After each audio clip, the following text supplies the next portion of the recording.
Hello and welcome to the Fostering Failure podcast, interviewing creative leaders about their experiences, their processes and their failures. My name is Russell Anderson and today I'm talking to Jonny Pert, the director of the independent film company Frinnin and Bock, about leadership and collaboration and about killing babies.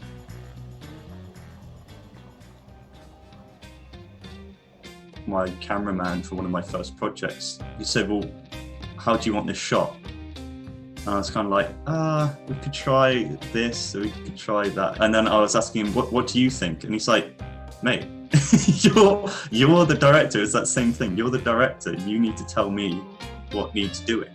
And I think the preparation often can lead to a better result in terms of putting forward your ideas in a calm way. I think often that kind of authoritarianism isn't needed.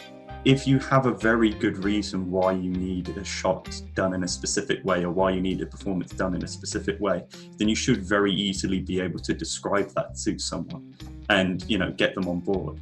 That kind of polite and kind level of pushing people forwards and getting the best results. Because at the end of the day, if you do that and you do it in a positive way that isn't damaging to them, and you get that final result of, rather than just going, oh, that will do, you actually push for it. And then when you get that thing that's better, it's almost like winning a game of football or something. It feels like a real achievement.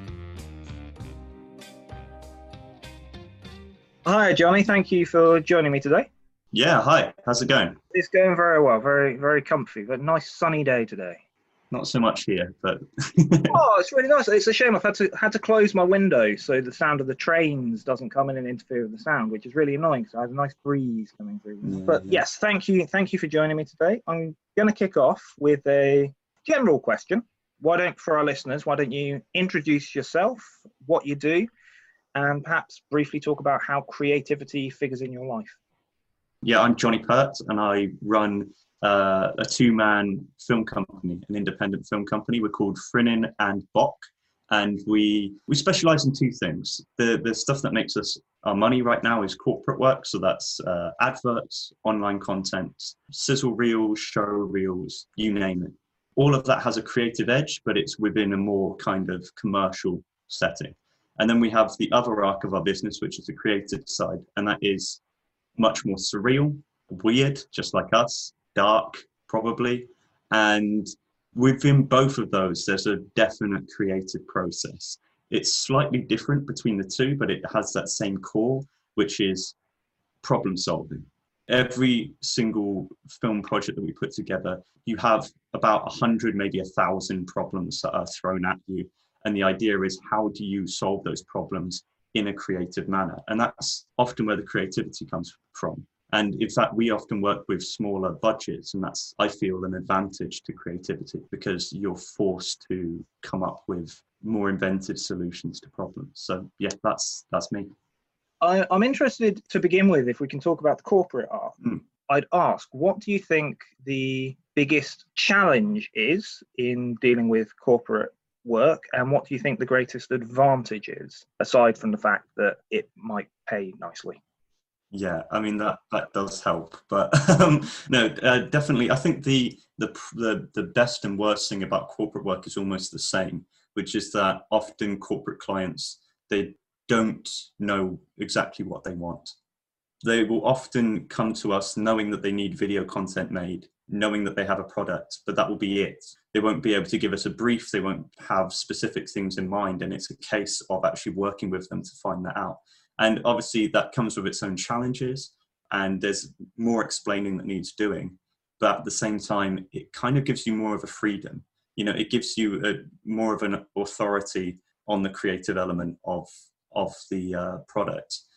We always try and add something that is our own and something that has a bit of imagination or a bit of fun or creativity to it. Often once you talk to them, you find out that actually business creativity and artistic creativity, they do have some similarities, because essentially you've got the end goal of knowing your audience, building for that audience, putting something together that achieves a certain set of goals. And so When we first started doing corporate work, I was a bit worried that it might be completely soulless, but I've not found that really. I've actually found that a lot of the clients I speak to, once you get them talking and once you get them to understand the creative process, they're very on board with that process. I want to rewind a sec to, you talked about problem solving, which perhaps is something that doesn't necessarily get talked about so much when people talk about creativity. And you said something along the lines of problem solving as being one of the really good advantages or tools that you find in filmmaking. I was wondering if you could expand on that a little bit in terms of the more creative side of things, your kind of weird and wonderful films that you make. Yeah, of course. I could probably use an example of A Minute of Madness, which is one of our early pieces, and it was a collaborative piece. So it is quite a good example to work with. We started with an idea, which was that we would have 10 episodes, each around a minute long, each one with a different representation of what madness might mean to an actor. And that included so much problem solving, I would say, because what we first did is we actually got together with those actors. We decided what they might have on their mind, what they wanted to put forward, the themes that they kind of had in their particular mindset. And then there's this huge amount of problem solving where you're going, okay, well, how do we represent that? How do we represent, for example, toxic masculinity, which is one of the problems? Or another one was, how do we represent like an inner pain? So that one was Emma's, for example, like, how do we represent this inner pain? And the conclusion we came to was it's almost like an expulsion of that pain. So then you're there with expulsion. That's the next step in the process. Okay, how do we represent that physically? Well, why don't we have something actually expelling from her? Okay, well then what would be expelling from her? Then we're thinking what colors could represent that sadness, that madness, that pain? Blue. That's the color we came to. Then we go, okay, well, she's expelling blue liquid from herself. Then we have to decide, okay, what can she wear that represents her character? What setting should she be in that pushes that idea forward? And every single step of the process, it's problem solving. It's going, okay, this is the theme we're trying to put forward. This is the idea that we have in mind. How do we represent that? And so the end result, which is someone basically vomiting blue liquid up in slow motion and then bowing to an audience, might seem completely nonsensical, but there was a very definite emotional and thematic arc behind it that we were trying to represent. And we didn't really have any money at the time, so that's the other thing. If we'd had all the money in the world, we could have had some CGI monster come out and say, I am your sadness, and, represent it that way. But it probably would have been naff anyway. Having that restriction of that budget meant that you have to find a creative solution to the problem. And so I find that you actually end up being more inventive from having that restriction.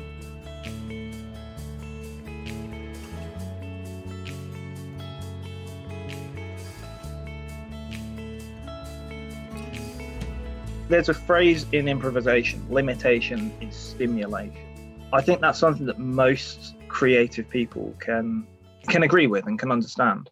And it just makes me think about blank page syndrome, when you're sitting down to write something and you've just got the blank page and the blinking cursor and suddenly you can't do anything. And it's not quite writer's block, it's just the inability to begin. I'm just wondering if you have anything you particularly do if you find yourself in that situation. Yeah, it's tricky. It's almost a bit like, how with exercise, if you want to keep stimulating your muscles and building them, you have to constantly shock them, constantly change up, what exercises you're doing. And it's the same, I think, with the mind and with writing.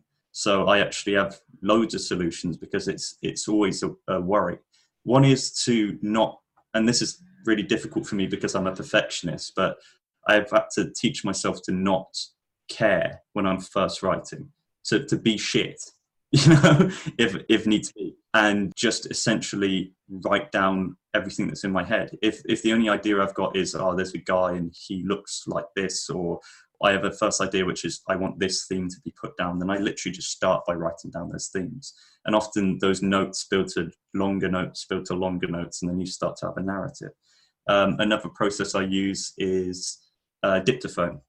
So I will imagine the character that I want to play or I want to write down, and then I'll play that character. and I'll just record some dialogue of me talking in that character.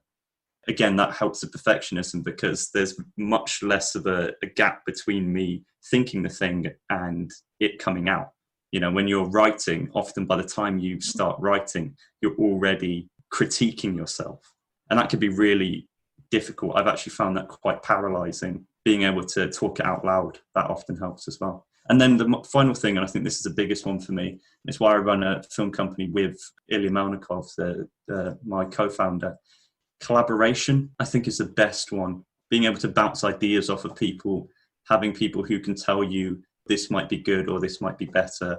And also having another person there forces a deadline because you have to send something across to them, and then they have to send something across to you, and there's this like mutual agreement that you're both going to work towards something, and it kind of forces you out of that paralysis sometimes. So yeah, a few different methods. It's an interesting paradox though, the bouncing off other people and being a perfectionist, because I have exactly the same thing.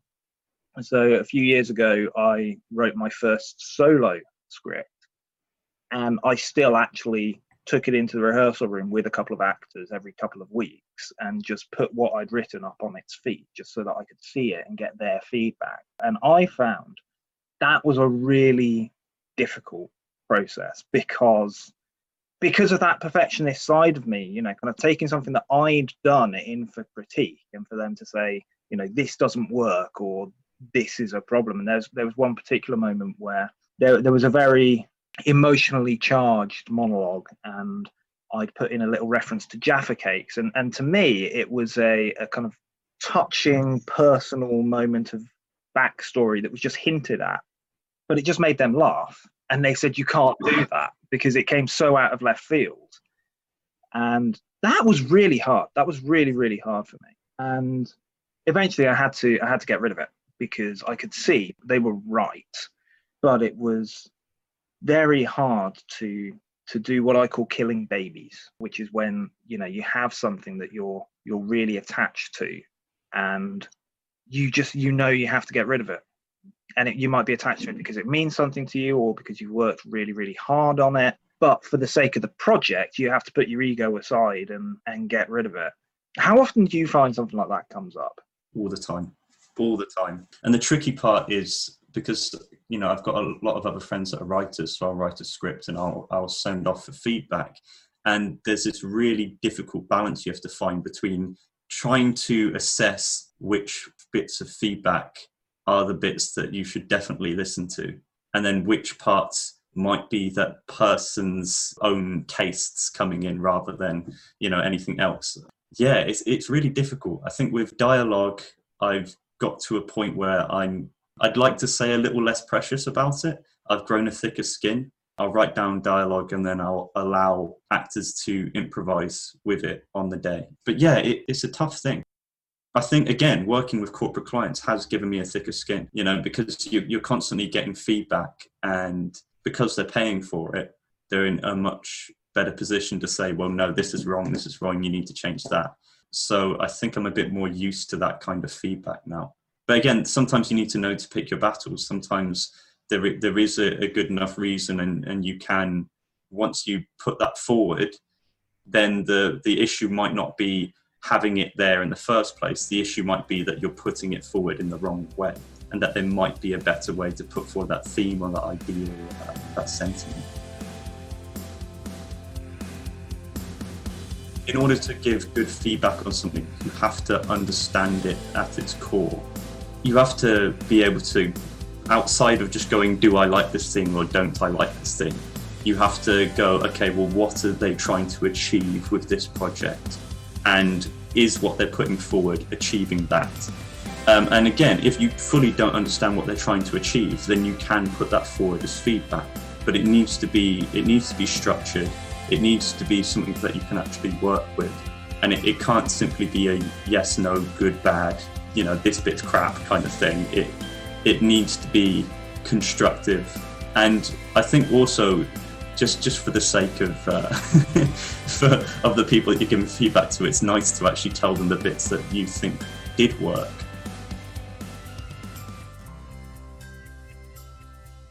Great. So I'm gonna move on to creative leadership, because as a director, obviously you are at the helm of a very, very complex project.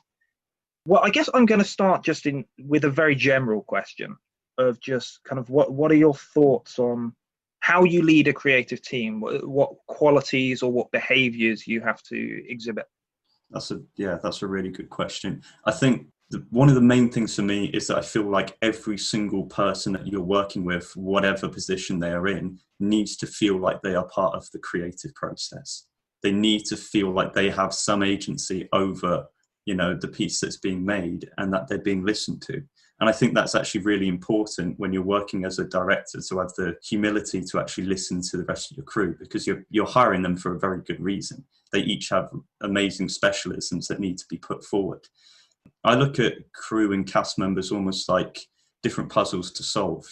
Each person has a different mindset, they have different ways that they click, and they have different ways that they work. And essentially, as a director, you have to be that kind of chameleon who can adapt whenever you're speaking to each person to get out the best from them. Within that, though, you do very much need to know when to lead. And I think particularly when it comes to directing film, if you are the director, you need to be able to lead on the vision of the piece. It's if you're going into a project and you don't know why you're making it, or you don't know exactly what the end product is that you want to put forward, you may as well not make it. There's no point, because the end product you'll get will be inevitably messy.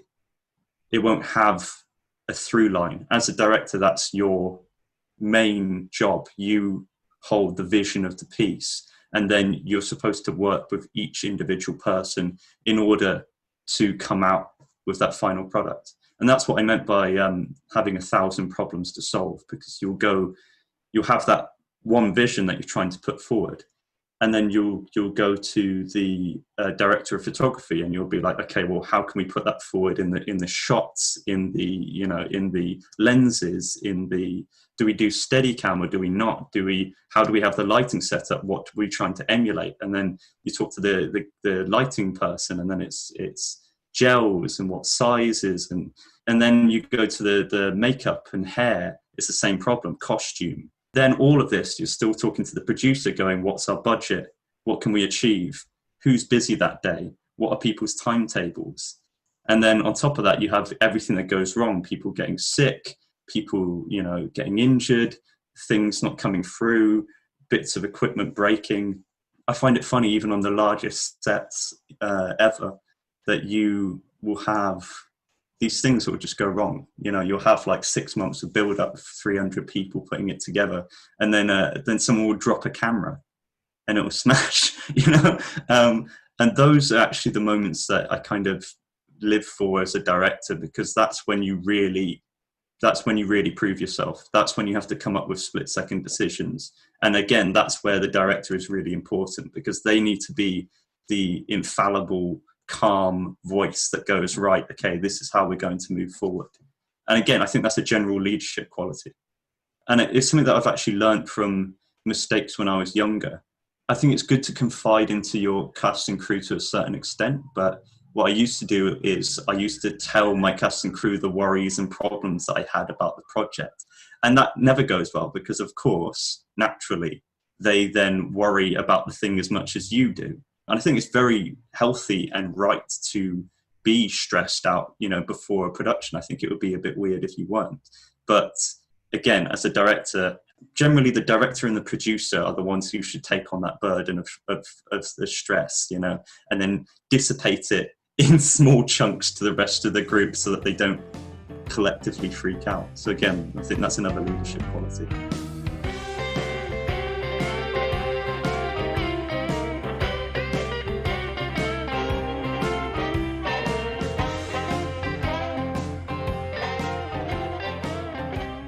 What do you say is the proudest moment or the proudest thing that you've done? And that could be on kind of any kind of scale. That's a tough one. Funnily enough, one of my favourite projects was actually one that just didn't really get seen by many people, which was I collaborated with an artist to represent one of my poems. And the whole point was that we wanted to represent it in a surreal way. The whole film was essentially a pair of hands interacting with food on a table. So it was honey and chicken and fruits, and it just got kind of more chaotic as it went along. I really felt with that piece that we had, I had a specific brief in mind. I then collaborated very well with another artist, and it was a very mutual collaborative experience. And then the final piece that we made looked exactly as I wanted it to look. For me, I was very proud of that. There are other projects that I've done that were larger, certainly ones with larger clients or that more people saw, that were larger in scope. But that little piece I felt I was really happy with, because it was just me, Ilya, my co-founder, and this artist that I was collaborating with, and as a trio, we achieved exactly what we wanted. And I think that's often, what I'm proudest of, is actually having a specific goal in mind and then creating that. We've both talked a little bit about bouncing off other people, kind of working with others and dealing with that and so on. But perhaps actually people who are listening might not have that experience. And so I think we both automatically know what we mean when we talk about just bouncing off people. You just describe, let's use that specific project. So you're working with one other artist and Ilya. Yeah. What was that collaborative process? What did you take? What did the other person take? How did you work together? It started, as it often does, with just a conversation. So I'd met Jess at a theatre workshop, and we'd spoken about the fact that we both had an interest in poetry, and we both had an interest in kind of the more surreal side of art and filmmaking, that kind of thing. And so essentially it just started with me kind of giving her the poem, and just saying, here it is. And from that, we just allowed ourselves to come up with different ideas of the kind of illusions that came to our mind. The poem has this kind of cyclical rhythm to it. It builds and it builds and it builds. It's about a guy climbing up this endless wall. The whole theme of the poem is about bettering yourself for someone else. And so we were like, how do we represent that without directly representing it? And one of the illusions that we came up with was this idea of food, of sustenance, because it's one of the things that actually helps you to, for example, grow your muscles or keep alive, that kind of thing. It's very conversational, this kind of collaborative method we had. So we then said, okay, well, what food can we work with? What food would look good? What food, would have an impact? And so we came up with the idea of a big vat of honey and a bowl of fruits. And this whole thing, and I think it's one of the things that people find difficult when they're first trying to think creatively, is that they're too critical. They're too critical of themselves. There's this thing that happens when you turn to adulthood that basically tells you that all your ideas must be amazing and original and exciting. And it kind of cuts off the freedom that you had when you were a child, when you could just do things and just be. That was the thing. Within this collaborative method, we had this just complete lack of judgment on each other. We would come up with the ideas, we put them all on paper, and then we would look at them together and objectively go, okay, which ones of these work and which ones don't. Once we had a more clear idea, that's when I brought Ilya in. And we started to put together, what shots would we have? What sequences could we put together for that film? Yeah, and it kind of just built from there. And every single time that you're having these conversations, it kind of refines itself down. As it does, people go, oh, well, this doesn't quite work here, or I think this would look better with this shot, or wouldn't it have more impact if it was closer to the camera? And you just keep coming up with these moments as you go through. And then eventually we hired a location and we just filmed it on the day. And the filming itself was a collaborative process, because things went wrong. Some things didn't turn out how we thought they would. Yeah, we had a camera that wasn't playing how we wanted exactly, so we had to change up the shots. But again, all of this is conversational and collaborative, the whole way through. Then the editing process as well. So I started working with Ilya, We realized very quickly that we had to put it to like a rhythm. And so we've put together some music for it, and we added a metronome there. And again, this is what I mean about problem solving. Every single time we would start with an idea, and then we would go, oh, that doesn't quite work. So then you're given a problem. And then as a group, you go, okay, well, what are the ideas that could work? People throw them out. And eventually there'll be one where someone goes, oh, wow. And everyone goes, that's great. And it's kind of that process the whole way through, all the way to the end.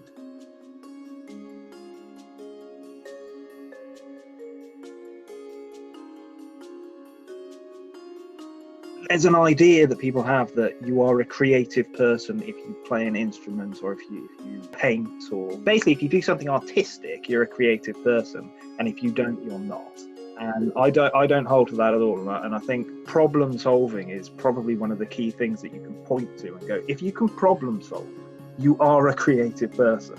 That is exactly what creativity is. It genuinely is, and you get people kind of shocked at the kind of Renaissance men of several hundred years ago, where they were inventors, but they were also painters, and they did all of these different things. But it's the same process. It's trying to think about what exists now and what could exist that might better represent something or better solve a certain problem. I think the kind of invention that you get in the creative world is very similar to the invention you get into the actual physical world.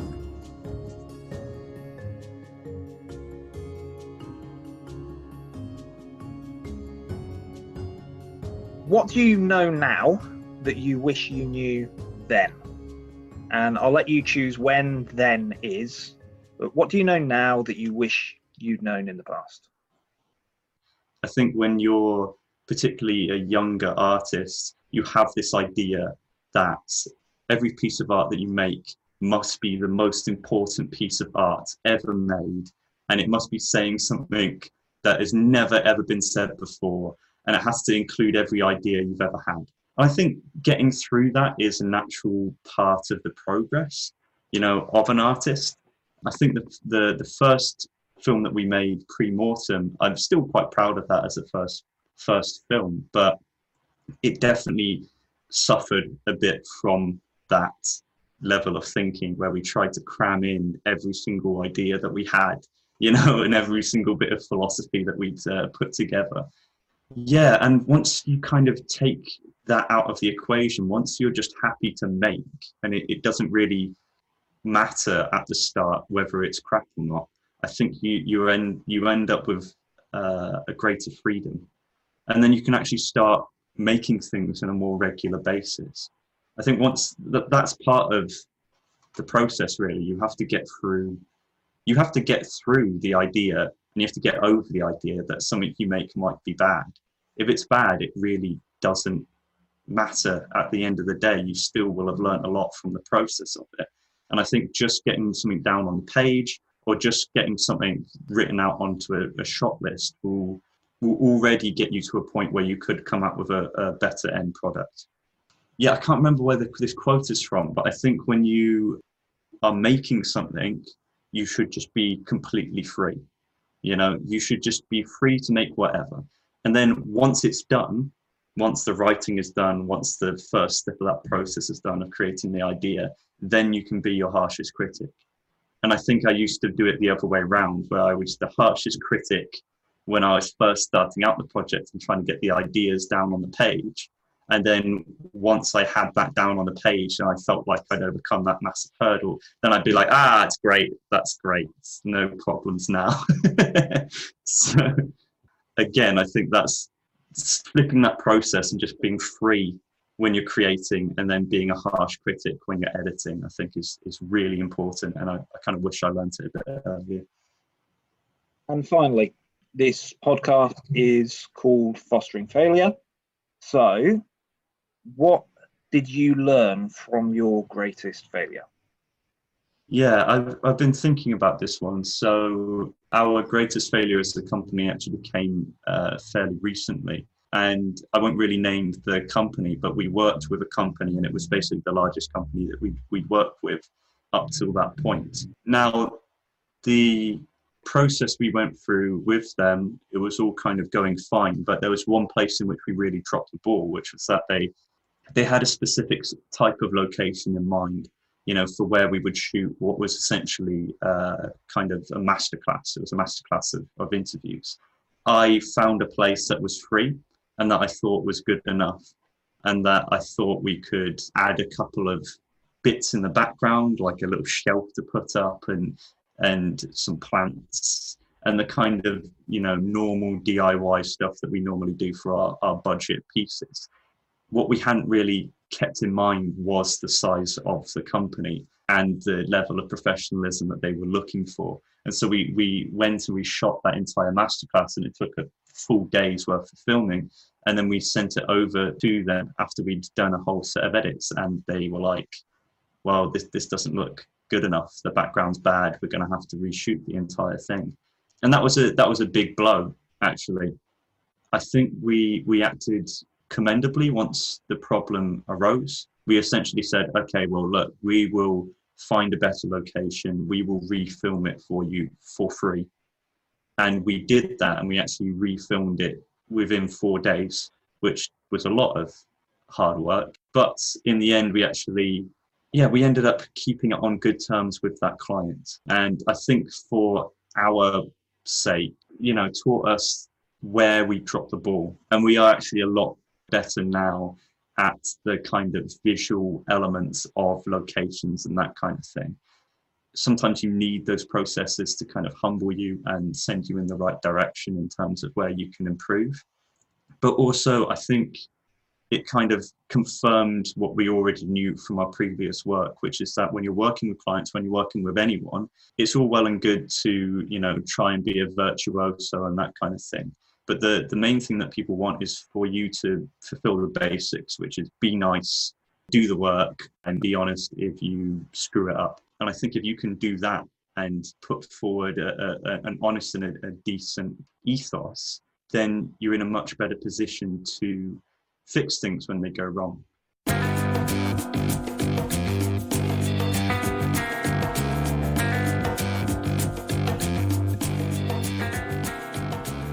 Huge thank you to Jonny Pert. And if anybody listening needs to hire a film company, why not use Frinnin and Bock?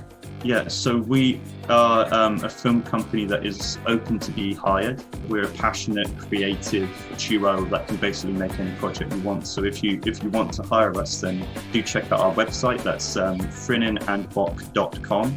Yeah, and also we're on Facebook and Twitter and Instagram, all at Frinnin and Bock. So if you type that in, you should be able to find us on there as well.